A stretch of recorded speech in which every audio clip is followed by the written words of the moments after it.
Salve, salve galera, mais um vídeo pra vocês. Como vocês viram, essa semana eu fiz vários vídeos, aí fiz vídeo de aquisições de crossover, falei sobre, deu aquele recado, falei sobre Superior, X-Men, o Aranha. Vou falar de outros lançamentos da Panini também, pra galera aí ter uma base, se vale a pena, se não vale a pena comprar. Tá? Com relação àquele recado que eu dei no vídeo passado, a única coisa que eu esqueci de falar é que dá um like aí, se vocês gostam do vídeo, se o vídeo está ajudando vocês, compartilhem, favoritem o vídeo e tudo mais. Mas vamos ao que interessa, tá? Falar sobre os lançamentos da Panini. Primeiro que eu vou falar é Magneto, Atos de Terror, tá? Ele é escrito pelo Scott Young, que escreveu o Maravilhoso Mágico de Oz, e desenhado por Clay Mann, o X-Men O Legado. Tá? É uma minissérie de 1 a 4, tá? Engloba 4 edições da minissérie Magneto Not a Hero, tá? 100 páginas tem essa HQ aqui. Capa dura, um ótimo acabamento, tá? Eu gostei bastante dessa capa, achei ela muito criativa, bem legal. Os desenhos são muito bons, eu não quero mostrar pra vocês porque não quero soltar algum spoiler, tá? Basicamente, ela vai tratar do Magneto tentando se provar inocente, tá? De um ato terrorista causado por, obviamente, um mutante, tá?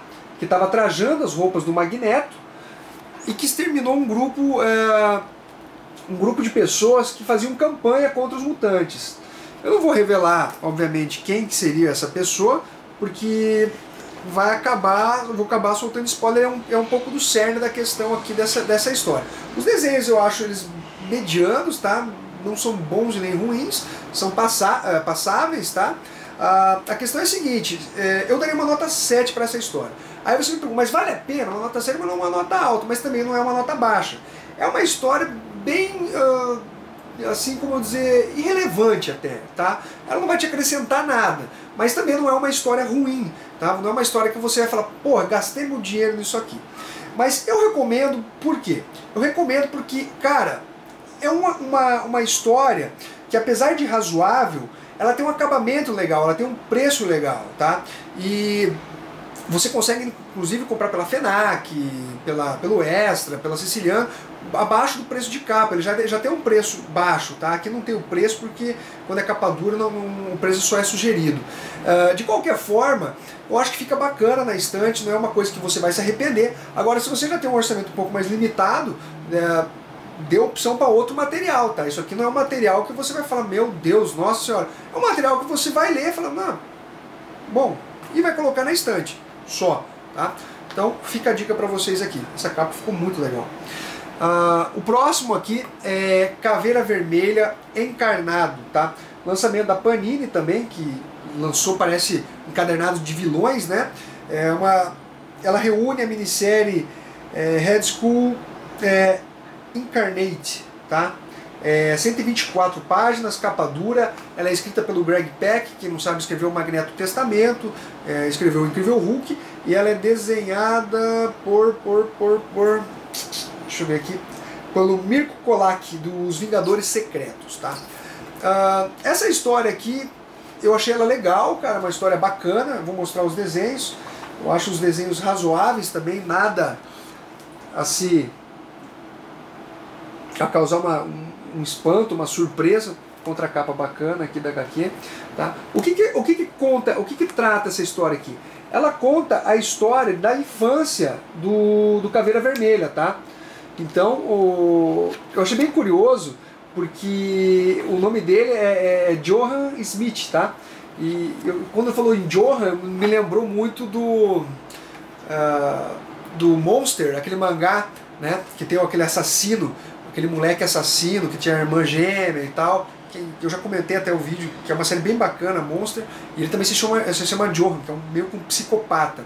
E aqui conta a história do Caveira Vermelha, da infância dele, tá? Na verdade, o Greg Pak ele fez algumas modificaçõezinhas, tá? Mas como nunca foi, pelo menos não que eu lembre, tratado sobre a história mesmo, a infância do Caveira Vermelha, então eu não vou poder dizer se ele foi realmente fiel, tá, ao que foi já tratado na cronologia do Capitão América, que ele é o vilão clássico do Capitão América.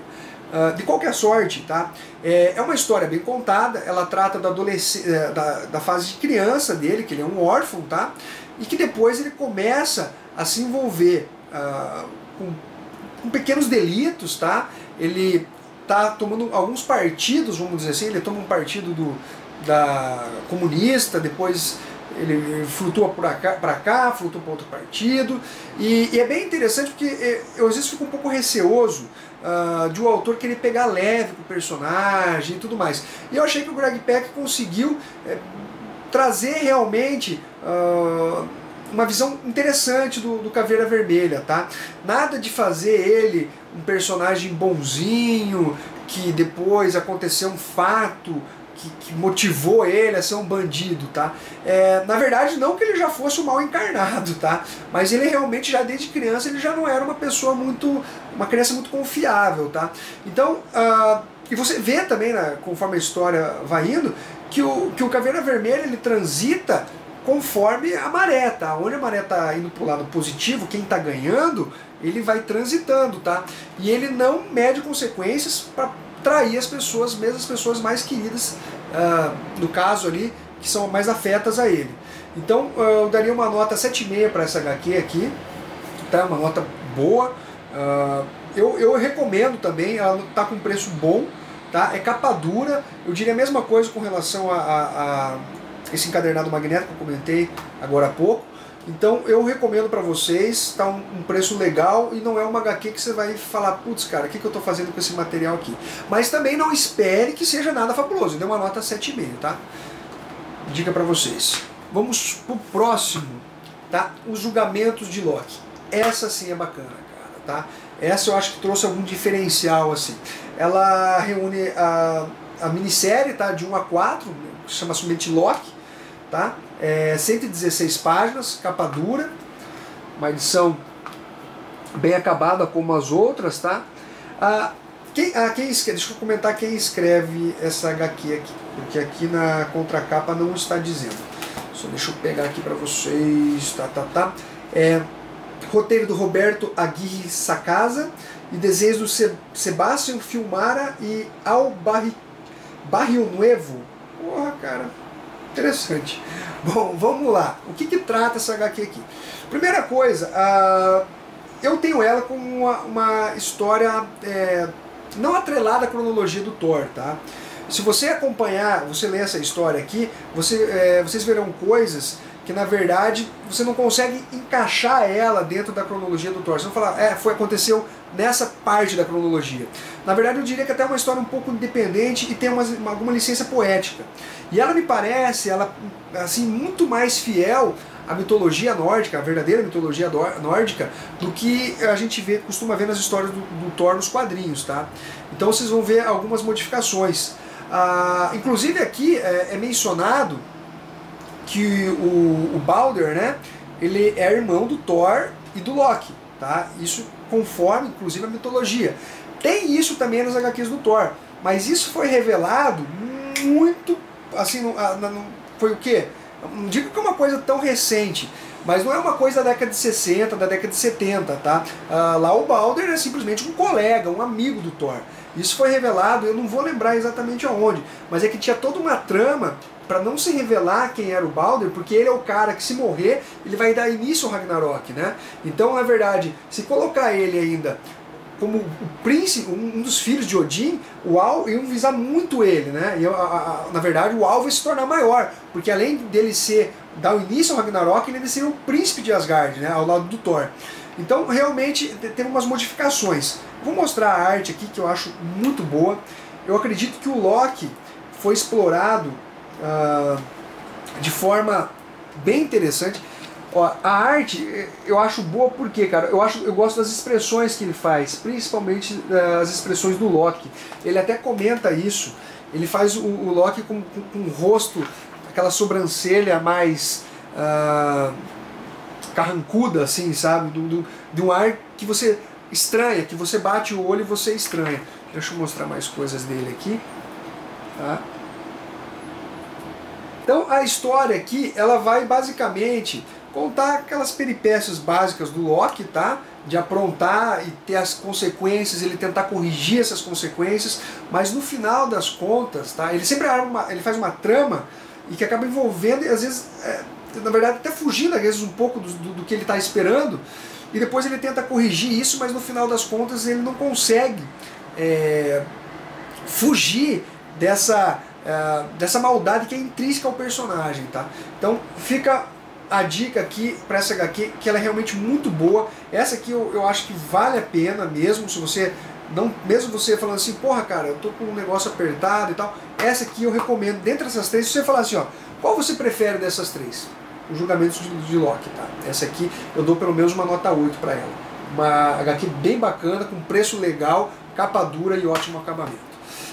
Eu vou aproveitar para comentar mais duas HQs, não é costume, eu faço três, mas como são vários lançamentos, eu vou aproveitar para falar de mais HQs, tá? Demolidor, volume 3, Medo e Delírio na Lativéria, tá? Escrito pelo Mark Waid, cara, que está fazendo um ótimo trabalho na frente do Demolidor, esse que já é o terceiro volume, reúne as edições 12 a 18, 148 páginas. É capa cartonada, tá? Mas o papel é decente, tá? Não é papel jornal, não. Aqui a gente tem basicamente o Demolidor brigando com o seu sócio, o Nelson, tá? O sócio da advocacia dele, o gordinho lá, tá? O Nelson fica puto porque ele tá parecendo que ele tá meio demente, que ele passou por muita coisa, né? E ele tá achando que o Matt tem que se tratar, tá? Que ele ele tá meio paranoico e ele acha alguma coisa dentro do escritório do Matt que faz com que ele fale, ó, cara, você tá fora do escritório, tá? E o que mais que temos nessa edição aqui? A gente tem que o Demolidor tá emputecido por conta disso, e aparece uma personagem bem interessante que foi trabalhado, se não me engano, na fase do Michael Bendis, tá? Que eu considero uma fase fabulosa e genial do Demolidor.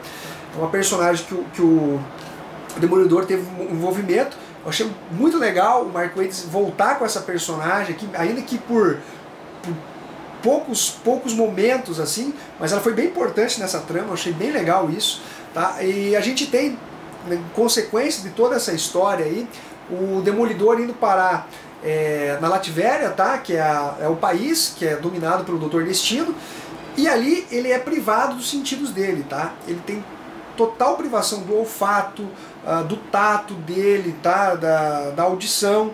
Então ele fica basicamente cego. E ele tem que mesmo assim conseguir se virar, tá? E conseguir escapar das garras do Dr. Destino, que na verdade ali ele não dá tanto as caras, mas ali seriam mais os lacaios dele, alguns comandantes dele agindo para pegar algumas informações com o Demolidor, tá? Na verdade, não só pegar umas informações, como punir ele por uma coisa que eles consideram, tá? Que, vamos dizer assim, abalou financeiramente a Latiméria, tá?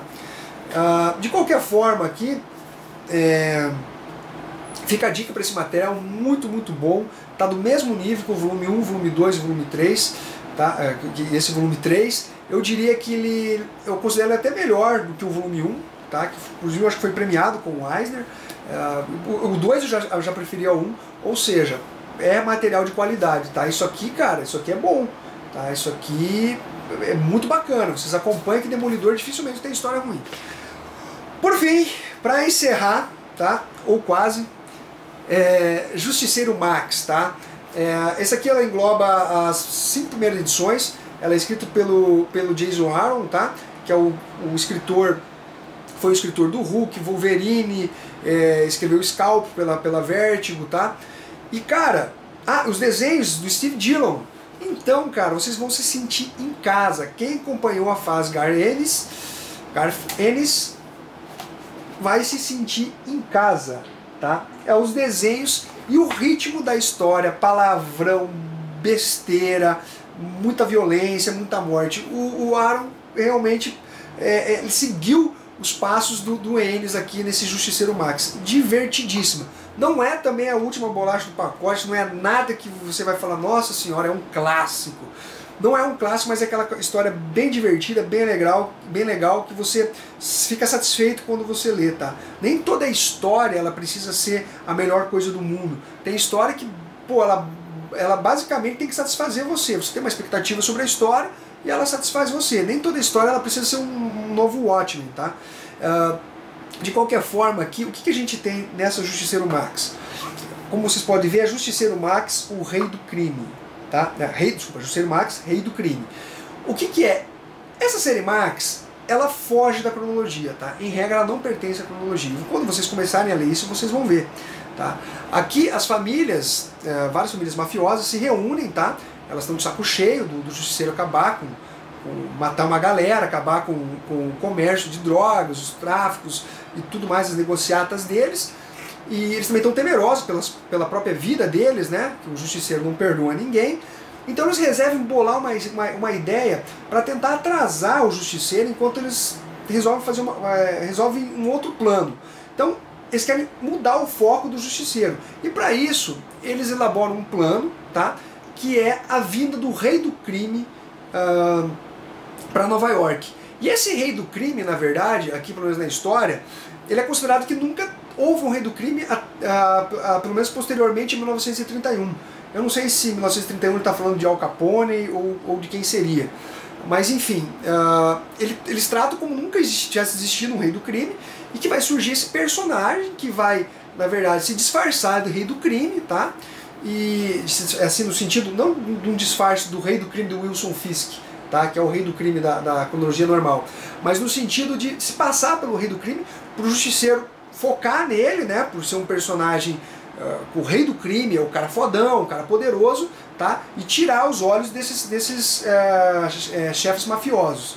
Então a história transita nesse sentido. Acontece que esse cara que vai se passar pelo rei do crime, ele gosta do negócio e vai tentar dar o golpe nos caras que contrataram ele para ele ser o rei do crime.